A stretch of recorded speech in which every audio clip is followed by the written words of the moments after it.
सिपाही से लेफ्टिनेंट बने संजीत सिंह का गांव में हुआ भव्य स्वागत। खुशी में बांटा गया गांव में मिठाई। मेहनत इतनी खामोशी से करो कि सफलता शोर मचा दे, ये कहावत तो आपने सुनी होगी। आज के दौर में एक और जहां युवा का रुझान सोशल मीडिया और गेमिंग जैसे प्लेटफॉर्म पर ज़्यादा रहता है, तो वहीं बक्सर के एक युवा ने सफलता हासिल करने के लिए खामोशी से मेहनत कर मिसाल कायम की है। हम बात कर रहे हैं बक्सर के रहने वाले संजीत सिंह का। संजीत जिले के डुमरांव अनुमंडल अंतर्गत चकी प्रखंड के अरग गांव के पश्चिमी टोला निवासी रिटायर्ड सूबेदार सत्यदेव सिंह के बेटे हैं। इन्होंने सिपाही की नौकरी करने के लिए कठिन मेहनत कर लेफ्टिनेंट का पद हासिल किया है, जिससे पूरे गांव में खुशी का माहौल कायम है। लेफ्टिनेंट की ट्रेनिंग खत्म होने के बाद जब संजीत अपने गांव लौटे तो गांव में दिवाली जैसा माहौल देखने को मिला। सभी लोग संजीत की इस सफलता से काफ़ी गौरवान्वित महसूस कर रहे हैं। वहीं उनके परिजनों का तो सीना गर्व से चौड़ा हो गया है। संजीत के आने से ग्रामीणों ने पूरे गांव में मिठाई बांटी। अफसर बेटे के गांव आते ही स्वागत के लिए ग्रामीणों की भीड़ उमड़ पड़ी। गांव वालों ने अपने लाल को फूल मालाओं से लाद दिया और वस्त्र देकर उसको सम्मानित किया। इस दौरान संजीत के माता पिता से लेकर ग्रामीण ने भी कहा कि बेटे ने उनका अपना सपना साकार कर दिया। इससे ज़्यादा खुशी की क्या बात हो सकती है। वहीं संजीत के पिता सत्यदेव सिंह ने कहा कि जितना सोचा नहीं था उससे ऊपर मेरा बेटा ने करके दिखा दिया है। बेटे को आशीर्वाद देने के लिए पूरा गांव इकट्ठा हो गया है। मेरा सपना मेरे बेटे ने अपनी मेहनत से पूरा किया है। उसने अपनी कठिन मेहनत से लेफ्टिनेंट का पद हासिल किया है। उसने परिवार के साथ साथ पूरे गांव का नाम रोशन किया है। 2016 से बना सिपाही, 2023 में बना अफसर।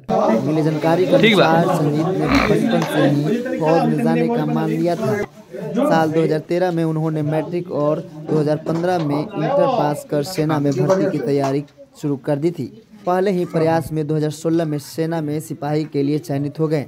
इस दौरान नौकरी करते हुए भी उन्होंने मन लगाकर तैयारी शुरू कर दी। वहीं 2019 में एसएसबी की परीक्षा उत्तीर्ण कर ली और IMA देहरादून में चयनित हुए। इसके बाद 4 साल ट्रेनिंग के बाद लेफ्टिनेंट आदि पद प्राप्त किए।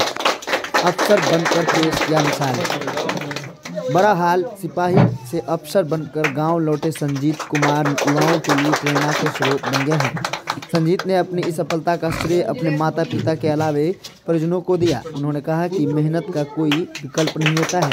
सही दिशा में किया गया परिश्रम का परिणाम हमेशा सार्थक होता है। संजीत कुमार लेफ्टिनेंट का कहना है, मन लगाकर पढ़ाई करने से सफलता हासिल होती है। मेरे परिवार और गांव वाले इस सफलता से काफ़ी खुश हैं। मुझे भी उनकी खुशी देखकर अच्छा लग रहा है। ये हमारी लाइफ का बहुत बड़ा मोमेंट रहेगा।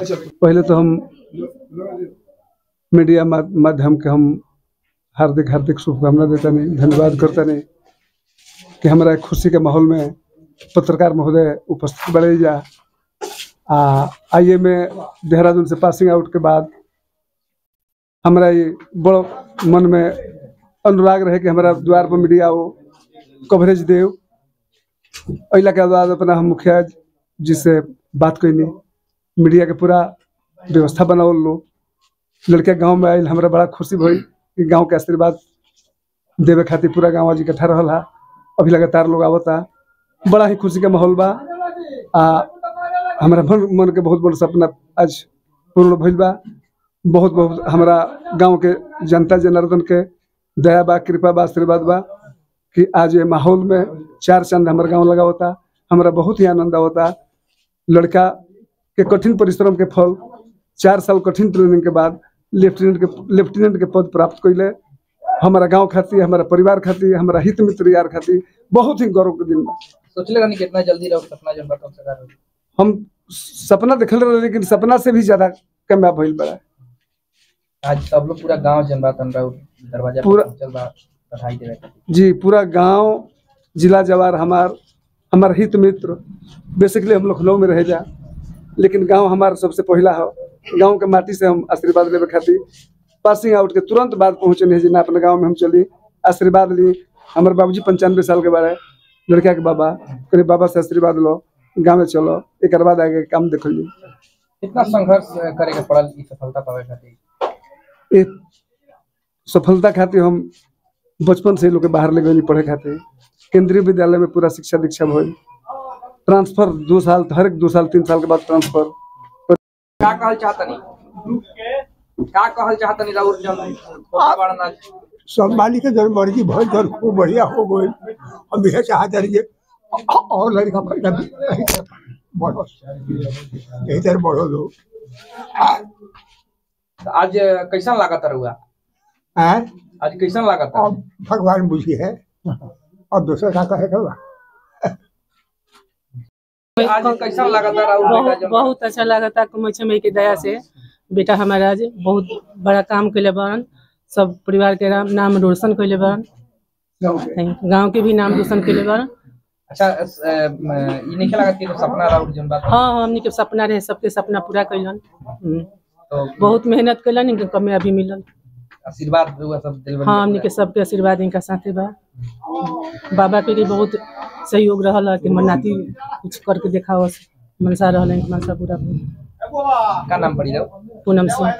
मेरे को, मेरी फैमिली को और जो मेरी फैमिली से जो भी रिलेटेड है, हम सबको बहुत खुशी हो रही है, क्योंकि ये एक मेरी लाइफ का बहुत बड़ा मोमेंट है। सिर्फ मेरे लिए नहीं, मेरी फैमिली के लिए भी, और जो मेरे बड़े बुजुर्ग यहाँ पर बैठे हैं, इवन हमारे गांव के लिए बहुत बड़ा मौका है। तो यहाँ पे सबको इकट्ठा होकर और आपस में बातचीत करना, एक दूसरे से मिलना, एक मिलने का भी मौका हो जाता है। तो मेरे को और मेरे परिवार को काफी गर्व आज महसूस हो रहा है। अच्छा, जो सफलता आपने पाई है, ये कितने दिनों का संघर्ष था, कितने वर्षों तक आपने संघर्ष किया? ये सवाल आपने बहुत शॉर्ट कर और बहुत छोटे में पूछ लिया। ये मेरे को 4 साल लगे ट्रेनिंग करने में IIMA में, और सिर्फ 4 साल नहीं, उससे पहले भी मैं फौज में था। फौज में मैंने अराउंड 2 से 2.5 साल मैंने सर्विस की।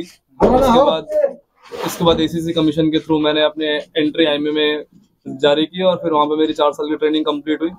9 दिसंबर को मेरी पासिंग आउट परेड थी, और अभी मैं पासिंग आउट परेड के बाद फिलहाल अभी छुट्टी पे हूँ। 1 तारीख से मुझे मेरी यूनिट को ज्वाइन करना है, और मेरी यूनिट अभी प्रेजेंटली द्रास में पोस्टेड है। अच्छा, बिहार से कितने जो है आपके साथ? हाँ, मेरे साथ टोटल पास आउट हुए हैं कम से कम 325 या 350 लोग थे, जिसमें से बिहार के कम से कम 30-35 लोग होंगे। 30-35। बक्सर जिला से आप हैं? बक्सर जिले से मैं हूँ। अच्छा, ये बताइए, प्रारंभिक शिक्षा दीक्षा आपका कहाँ से हुआ था? मेरी पूरी स्कूलिंग केंद्रीय विद्यालय से हुई है। केंद्रीय विद्यालय एक भारत का बहुत अच्छा इंस्टीट्यूट है जो बच्चों को फीड करता है। सिर्फ भारत में नहीं, भारत के बाहर भी केंद्रीय विद्यालय के बहुत सारे स्कूल्स हैं। अगर मुझसे पूछा जाए कि जो मेरी बेसिक फाउंडेशन थी, जिससे मैंने चीज़ें सीखी या जिससे मैं लोगों को सजेस्ट करूँगा या रिकमेंड करूँगा, वो मैं स्ट्रांगली रिकमेंड करता हूँ कि अगर आपको मौका मिल रहा है तो अपने बच्चों को केंद्रीय विद्यालय में पढ़ाएं। केंद्रीय विद्यालय बहुत अच्छा स्कूल है, ओवरऑल ऑलराउंड डेवलपमेंट में ध्यान देते हैं, और केंद्रीय विद्यालय में पढ़ाई करने से सिर्फ एजुकेशन ही नहीं, बाकी और अदर एक्स्ट्रा करिकुलर फील्ड्स में भी एक बच्चे की अच्छी ग्रोथ होती है, जो कि फ्यूचर में उसको काफी हेल्प मिलती है। तो सफलता का श्रेय किसे देना चाहिए? मैं मेरी सक्सेस का फुल क्रेडिट अपने पेरेंट्स को देना चाहता हूँ, और जो मेरे फैमिली के लोग हैं, क्योंकि सिर्फ मेरे लिए नहीं, किसी के लिए भी जो एक फैमिली होती है वही बेसिक रूट होती है, जो उनकी फाउंडेशन को स्ट्रॉन्ग करती है। सिर्फ एजुकेशन देना ही एक बड़ी इंपॉर्टेंट चीज़ नहीं है, जो लाइफ लेसन्स होते हैं वो हमें अपने पेरेंट्स से सीखने को मिलते हैं। और जो हमारे घर के बड़े बुजुर्ग लोग हैं, मैं जब भी गांव में छुट्टी आता था उनसे बातचीत करता था। बातचीत करने में जो भी वो मुझे चीज़ें बोलते थे, वो चीज़ें मेरे दिमाग में थी, और धीरे धीरे इन्हीं सब चीज़ों से मिलकर एक इंसान की पर्सनैलिटी डेवलप होती है, जिसके कारण उसको लाइफ में अगर वो जो अचीव करना चाहता है उससे सक्सेस मिलती है। प्रेरणा कहाँ से मिली थी कि आपको लेफ्टिनेंट बनना है? मैं बचपन से ही फौजी माहौल में पला बड़ा हूँ, तो मैंने देखा था कि एक ऑफिसर का लिविंग स्टैंडर्ड कैसे होता है, ऑफिसर का बोलचाल कैसे होता है, ऑफिसर की पर्सनैलिटी कैसी होती है। मैंने जहाँ से स्कूलिंग की वहाँ से भी काफ़ी मेरे दोस्त और जो मेरे सीनियर थे वो फौज में थे। इवन मेरे को 24 घंटे मेरे पिताजी के साथ रहता है। मैं अपने पिताजी को वर्दी में देखा था, यूनिफॉर्म में देखा था। तो प्रारंभिक इंस्पिरेशन, जो प्रारंभिक रिसोर्स बोलेंगे आप इंस्पिरेशन का, वो मेरे फादर थे। अच्छा, तैयारी कितने घंटा तक करते थे आप इसके लिए? स्पेशली मैं इस चीज़ को थोड़ा डिटेल में बताना चाहता हूँ। इसके लिए मैं ये नहीं बोलूँगा कि मैंने स्पेसिफिकली कुछ तैयारी की, क्योंकि जो इसका सिलेक्शन प्रोसीजर है, वो सिलेक्शन प्रोसीजर में पहले आपको रिटर्न एग्जाम क्लियर करना होता है, उसके बाद आपका इंटरव्यू होता है। तो जो इंटरव्यू का प्रोसेस है वो 5 दिन का होता है। जो भी लोग इधर डिफेंस की प्रिपरेशन कर रहे हैं उन सबको पता होगा कि जो ये इंटरव्यू का प्रोसीजर है, इसमें किस चीज़ की ज़रूरत होती है। जो 5 दिन का टेस्ट होता है उसमें कौन कौन सी चीज़ें होती हैं। तो पहले मैंने उस चीज़ को समझने की कोशिश की कि जो 5 दिन का प्रोसीजर है, जिसके अंदर वो कौन कौन से टेस्ट स्पेसिफिकली कैसे कैसे लेते हैं, और उन स्पेसिफिक चीज़ों में वो क्या टेस्ट करते हैं। उसके अकॉर्डिंग मैंने अपनी पर्सनैलिटी को डेवलप किया, अपने आप को चेंज किया, क्योंकि कोई भी परफेक्ट नहीं होता, सबके अंदर फ्लॉज होते हैं। और ये अगर किसी इंसान को जितनी जल्दी समझ में आए, उतनी जल्दी उस पर वर्कआउट करके उसको इम्प्रूव कर सकते हैं। तो जो ये एसएसबी की तैयारी थी वो मैंने किसी कोचिंग से या किसी के गाइडेंस से नहीं लिया, ये मैंने खुद से ही सेल्फ इंट्रोस्पेक्शन करके, सेल्फ एनालाइज करके कि मैं अगर ऐसा हूँ और मुझे कैसा बनना चाहिए, उस चीज़ पे ध्यान देके और अपने आसपास के लोगों से बातचीत करके इन सब चीज़ों को आप पूरा एनालाइज करके मैंने अपने आप पर्सनैलिटी पे वर्कआउट किया और फिर मेरा सिलेक्शन हुआ। क्योंकि आप सफल हो गए हैं, तो एक बात आपसे जानना है कि जिस प्रकार से बहुत सारे ऐसे भी अभ्यर्थी आते हैं सामने जो कहते हैं कि मैं 24 घंटा में 18 घंटा 22 घंटा पढ़ता हूँ, लेकिन बहुत सारे विद्यार्थी जो तैयारी करना चाहते हैं वो इस बात से हदफ जाते हैं कि 22 घंटा हम कैसे पढ़ पाएंगे। तो इसमें कितनी सच्चाई है? घंटा कितना मायने रखता है पढ़ाई सफलता के लिए? सफलता के लिए मेरे हिसाब से ये मैटर नहीं करता कि आप कितने देर पढ़ रहे हैं, मैटर ये करता है कि आप क्या पढ़ रहे हैं। एक इंसान है जिसकी ग्रेस्पिंग पावर अच्छी है तो वो 2 घंटे में उस चीज़ को पढ़ के समझ लेगा। एक इंसान ऐसा है जो स्लो लर्नर है, क्योंकि हमारे साथ सब तरह के लोग हैं, तो जो स्लो लर्नर है उसको ऑब्वियसली थोड़ा ज़्यादा पढ़ना पड़ेगा।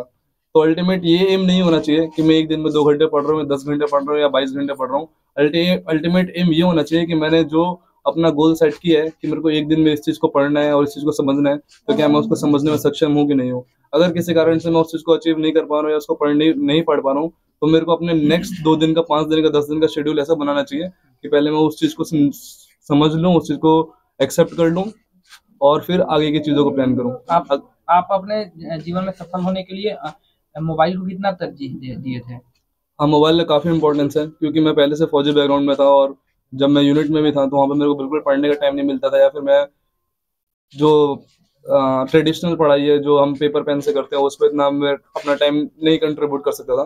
तो ऑब्वियसली फ़ोन एक अच्छा रिसोर्स है पढ़ाई करने के लिए। फ़ोन में आपको यूट्यूब्स में काफ़ी अच्छे अच्छे चैनल्स हैं।